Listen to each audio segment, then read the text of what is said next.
అదరకొట్టే కారం రంగు రుచి ఆచి కారం పొడి. ఇప్పుడు మీరు ఈ ఇష్యూని అంతా కూడా బేస్ చేసుకొని అంటే ఒక మాట కూడా ఆవిడ అంటే అనడం జరిగింది. నా మాటల పైన లేకపోతే నా ఇష్యూని పబ్బం గడుపుకుంటున్నారు లేకపోతే కడుపు నింపుకుంటున్నారు అని చెప్పి కూడా తను చెప్పడం జరిగింది. సో వేరే ఇంకేమీ లేనట్టు ఏది మాట్లాడడానికి లేనట్టు మరి ఇలా రేప్ లైన్ గురించి మాట్లాడొచ్చు కదా బయటకు వచ్చి.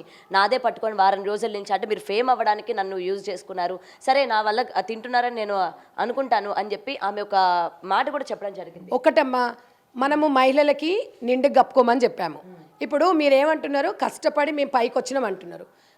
పలానా వ్యక్తి కూడా కష్టపడే ఇండస్ట్రీకి వచ్చాడు. మరి ఆయన ఇమేజ్ని మీరు ఎట్లా డ్యామేజ్ చేస్తారు? ఇప్పుడు ప్రతి ఒక్కరికి అభిప్రాయం కదా, ఎవరు కష్టపడతలేరండి?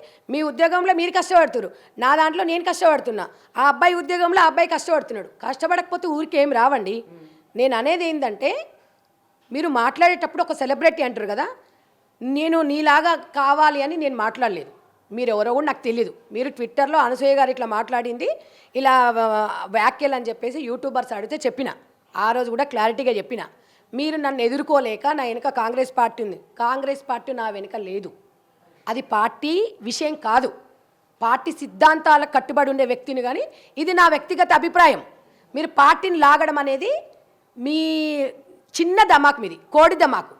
ఎందుకంటే నన్ను మీరు దేశవ్యాప్తంగా నాకు వస్తున్న స్పందన చూసి మీరు ఏం చేయాలో అర్థం కాక పార్టీని ఇన్వాల్వ్ చేశారు. పార్టీకి క్లారిటీ ఇచ్చా నేను. ఎందుకంటే డెఫినెట్గా స్పందన ప్రతిస్పందన ఉంటుంది. నేను అది సారీ చెప్పలే. మీ మోకాల కొంచెమన్నా ఇంగ్లీష్ వస్తుంది కదా, మీకు చదువుకోలేదా? అందులో ఏముంది? ఏం పెట్టినావు నువ్వు? అపలాజ్ ఏముందా? నీకు పెట్టినా నేను? నీకు సారీ చెప్పినా నేను? సిగ్గుండాలి కొంచెమన్నా.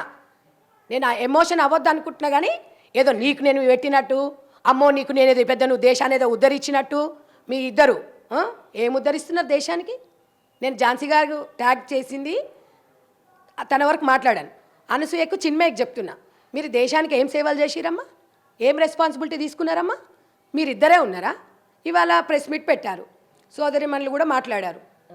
నేను కూడా చెప్తున్నాను వాళ్ళందరికీ కూడా, ఎవరి అభిప్రాయాలు వాళ్ళకు. ఎఫ్ఐఆర్ బుక్ చేసినాము, కేసు అన్నారు. నేను డెఫినెట్గా కేసు ఎదుర్కొంటా. నాకేం కేసులు ఇవన్నీ అడగడం జరిగింది. ఒకవేళ కేసు పెడితే మీరు వెనకడుగు ఏమైనా వేస్తారా, లేకపోతే మీరు అన్న మాటలను వెనక్కి ఏమైనా? డెఫినెట్గా కేసు ఎదుర్కొనే దమ్ము ధైర్యం నాకుంది. నేను ప్రజల మనిషినండి. నేను సొంతంగా మాట్లాడలేదు. ప్రజలు దేశం మొత్తం, మీరు తెలంగాణ ఆంధ్రనే కాదు, దేశ నలుమూలల నుంచి నాకు స్పందన వస్తుంది, చాలా బాగా మాట్లాడారు అని. ఒక్కటి నేను చెప్తాను, మధ్యాహ్నం ప్రెస్ మీట్ పెట్టారండి, నేను నా సోదరి మనలో పెట్టారు. మీరందరూ కొన్ని ఛానల్స్ పెట్టుకున్నారు. 110 మెసేజ్లు మీరు చదవండి, మీకు పంపిస్తాను. 110 మెసేజ్లు వచ్చాయి. 110లో సంధ్యారెడ్డికి సపోర్ట్ చేశారు. నేను ఓటింగ్ కోసం నేను చేయలేదు. అది ఓటింగ్ కోసం టీవీ ఛానల్స్ పెట్టుకున్నారు. అందులో కామెంట్స్ 100% సంధ్యారెడ్డికి మద్దతు ఇచ్చినాయి. అంటే నన్ను ఏకీభవిస్తున్నట్టే కదా, ప్రజల అభిప్రాయమే కదా నేను చెప్పింది. మరి వాళ్ళ ఇష్టం, వాళ్ళు పెట్టుకున్నారు. కేసు వేస్తే ఎదుర్కొంటాను. ఇంకొకటి, కేసులు పెడితే డబ్బులు ఇచ్చి కూడా నేను అడ్వకేట్లను పెట్టుకోను. ఉచితంగా వచ్చి నా కేసును టేకప్ చేస్తామని మాకు మద్దతు ఇస్తున్నారు. గుర్తుపెట్టుకోండి, డబ్బు అన్నిటికీ పనికిరాదు. డబ్బు ఉంది కదా అని అహంకారం కాదు.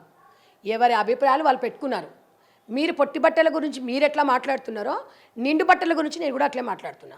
అది నా అభిప్రాయం అండి. మీరెవరు జడ్జి చేయడానికి? మీరు నన్ను అడిగినప్పుడు మీరు కూడా నన్ను జడ్జి చేయొద్దు. నేను చెప్పినాను, నేను ఇంకో దాని గురించి ఇంకో మాట్లాడట్లేదు. పబ్లిక్లోకి వచ్చి నేను అనసూయ అని నేను పేరు తీయలే, చిన్మయ్య అని నేను తీయలేదు. మీరు మీడియా వాళ్ళు ఇలా అన్నారని అన్నారు, దానికి నేను సమాధానం చెప్పిన. ఇంకొక విషయం, విదేశాల నుంచి ఒక 2-3 ఫేక్ ఐడీలతో పెడుతున్నారు, అనసూయ గురించి మాట్లాడిస్తున్నారు. నేనేమంటున్నాను, మీకు దమ్ము ధైర్యం ఉన్న ఇండియాకి రండి పెట్టేసి నేను ప్రతి ఒక్కరికి కూడా నేను స్పందిస్తా. నేను తప్పు చేయలేదండి. నేను ఎందుకు తప్పు చేశాను? నేను ప్రజల అభిప్రాయాలను సేకరించి మాట్లాడాను. ఇప్పటికీ ఆ మాటకే కట్టుబడున్నా. పార్టీకి సంజాయిషి ఇచ్చుకున్నా, నేను సారీ చెప్పలేదు. పార్టీకి నేను వ్యక్తిగతంగా మాట్లాడానమ్మా. సారీ చెప్పింది కూడా పార్టీకా? నేను పార్టీకి నేను ఏమైనా తప్పు మాట్లాడు మీరు అక్కడ లేదు, నేను అక్కడ నన్ను 92% నన్ను ప్రజలు మద్దతు ఇచ్చారు. నేను ఫుల్ వీడియో చూడమని చెప్పాను. ఇప్పుడు 10 రోజుల నుంచి నా గురించి కొన్ని వేల వీడియోలు వచ్చాయి. 1000 వీడియోస్ని అందరూ 95, 94, 95 మద్దతు ఇస్తున్నారు. అందులో లేని చెడు ఈ చిన్న దాంట్లో ఎక్కడొచ్చింది? నేను అక్కడ ఏం చెప్పాను మాట్లాడినప్పుడు, అక్కడ పక్కన ఉన్న కాలర్ అక్కడ తను మాట్లాడినప్పుడు ఇలా ఉంటుంది అని ఒక అమ్మలాగా దండించిన, ఒక అక్కలాగా ఆదరించి ఇలా కాదు అని చెప్పిన. లేదండి మాకు ఇట్లనే ఇష్టం అండి, మీకు ఇట్లనే ఇష్టం అనే రైట్ మీకుంది, లేదండి అలా కాదు గిట్లయితే గిట్లుంటుంది అని చెప్పిన. ఆ విషయంని ట్వీట్ చేసి ఇప్పుడు విషయం తెలియని వాళ్ళందరూ రియాక్ట్ అవుతారు. ఫుల్ వీడియో చూస్తే అక్కడ తెలిసిపోతుంది. కాబట్టి ఫుల్ వీడియో చేసి జడ్జ్ చేయమని చెప్తున్నాను. ఒకవేళ ఆ విషయానికి ఎవరైనా బాధపడి ఉంటే దానికి ఆ వ్యాఖ్యను వెనకకు తీసుకుంటున్నా, ఆ చిన్న బిట్ దానివల్ల. అది కూడా నేను ఒక అమ్మలాగానే చెప్పిన, ఒక అక్కలాగా సమాజం మీద నాకు బాధ్యత ఉంది. మీరు స్వేచ్ఛ ఎంత ఉందంటున్నారో నాకు బాధ్యత ఉంది కాబట్టి చెప్పాను. వాళ్ళు ఎంతసేపు చెప్పినా గౌతమి ఇంత చిన్న వీడియోనే కదా పెట్టింది, ఫుల్ వీడియో పెట్టలే కదా. చిన్మయ్య ఏం చెప్పింది, నేను ఫుల్ వీడియో చూడలేదండి అన్నది. మరి ఫుల్ వీడియో చూడకుండా నీకు అంత తొందరపాటు ఎందుకు? మీరు క్లిప్స్ చూసేసి ప్రజలు ఏమనుకుంటారు, ఓ ఇది నిజమే అనుకుంటారు కదా.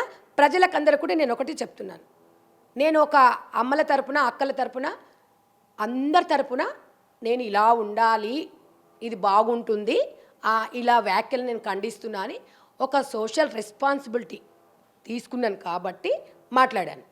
అంతే తప్ప వ్యక్తిగత అభిప్రాయం ఉండదా గౌతమి? ఉంటుంది కదా. నేను అదే కదా మాట్లాడింది. దీంట్లో పార్టీని ఎందుకు లాగారు? నేను పార్టీ మాట్లాడలేదా?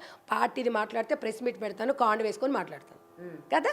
ఇప్పుడు మీరు ఇక్కడ బిగ్ టీవీలో చేశారు, మీరు ఇంకొక శారీస్ బిజినెస్ పెట్టుకుంటారు, మీకు రైట్ లేదా? చెప్పండి. ఉంది కదా. నువ్వు బిగ్ టీవీలో జాబ్ చేస్తున్నావు, నువ్వు బిజినెస్ పెట్టుకోవద్దు అనేది మీ బాస్కి అవసరం లేదు కదా.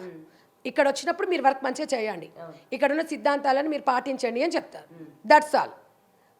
మీరు అన్నారు కదా స్వేచ్ఛ అని. నాకు రాజకీయంగా ఎదగడం స్వేచ్ఛ, నాకు మగవారితో సమానంగా వెళ్ళడం స్వేచ్ఛ. నేను సమాజంలో బతుకుతున్నందుకు విలువలను, కట్టుబాట్లను రెస్పెక్ట్ చేయడం నా సిద్ధాంతం. నేను మిమ్మల్ని పాటించమని చెప్పలే. మీరు ఎందుకు ఉరికొస్తున్నారు అనేది నాకు కొంచెం ఇబ్బంది అనిపించింది.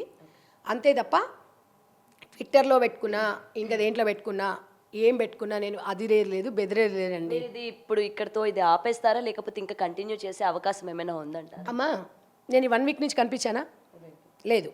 ఇప్పుడు మార్నింగ్ వీళ్ళు ప్రెస్ మీట్ పెట్టారు, వీళ్ళు ఏదో అపాలజీ ఏదో ఏం పెట్టారు, అపాలజీ అడిగారు ఈ అనసూయ గారు వీళ్ళు అని చెప్పేసి పెట్టుకున్నారు. ఈ లెటర్ అనేది వీళ్ళు ఎంత ఫాస్ట్గా ఉన్నారు, ఈ లెటర్ అనేది వాళ్ళకి పోయి వాళ్ళు పెట్టుకున్నారంటే అసలు అక్కడ కామెంట్లు చదువుకోమంటున్నా నేను. ఎంతమంది మద్దతు ఇస్తున్నారు ఆ కామెంట్లో తెలుసు. వాళ్ళ బతుకులు మొత్తం ఇన్స్టాలో ఈ చిన్న చిన్న ట్యాగులు చేయడం తప్ప. ఒకటమ్మా, పార్టీలు అనేది ఒక 5 సంవత్సరాలు గవర్నమెంట్ ఉంటుంది, మళ్ళీ ఇంకో గవర్నమెంట్ వస్తుంది, ఇంకో గవర్నమెంట్ ఉంటుంది, ఇంకో గవర్నమెంట్ వస్తుంది. ప్రజా మద్దతు అనేది ప్రజాస్వామ్యంలో మనం కట్టుబాటి బాధ్యతగా మెలగాల్సిన అవసరం మనకుంది. అది నేను ఒక సమాజంలో ఒక బాధ్యతగా తీసుకుంటున్నాను కాబట్టి సమాజంలో బాధ్యతగా ముందుకు పోతున్నా. ఇప్పుడు అనసూయని ఎవడు అడగటోడు లేడు, వాళ్ళ ఇంట్లో ఎవడు అడుగుతాడు? నన్ను అడుగుతారు. ఇవాళ నన్ను అడిగారు, నువ్వు కాంగ్రెస్ పార్టీ నాయకురాలు కదా, మీరు ఎలాగన్నారు నన్ను అడిగారు. అనసూయ ఎవడని అడిగారా చెప్పండి? అడగలేదు. తర్వాత నా సొసైటీ, మా ఫౌండేషన్కి, మా కుటుంబ సభ్యులకు రెస్పాన్సిబిలిటీ నేను. అవునా? ఇంతమందికి రెస్పాన్సిబిలిటీ, నా ఫ్యామిలీకి రెస్పాన్సిబిలిటీ, నా బిడ్డకి రెస్పాన్సిబిలిటీ. నా బిడ్డకు కూడా అదే చెప్తాను నేను. జీన్స్ వేసుకొని నీట్గా వేసుకొని నిండుగా ఉండు, ఎంజాయ్ చేయి, ట్రెడిషనల్గా లుక్ కూడా ఉండాలి. నేను ఉండొద్దు అనట్లేదు. నా బిడ్డలకు చెప్పినట్టు వీళ్ళకి చెప్పిన. వీళ్ళు నారాయణన్న భూత వినిపిస్తే నేనేం చేయను? నేనేం చేయాలి గౌతమి చెప్పు? ఇవాళ మీరు ఇప్పటి వరకు రాకపోతే మీరు ఏమన్నారు? అక్క మీరు రాకపోతే అందరూ మిమ్మల్ని వేరే రకంగా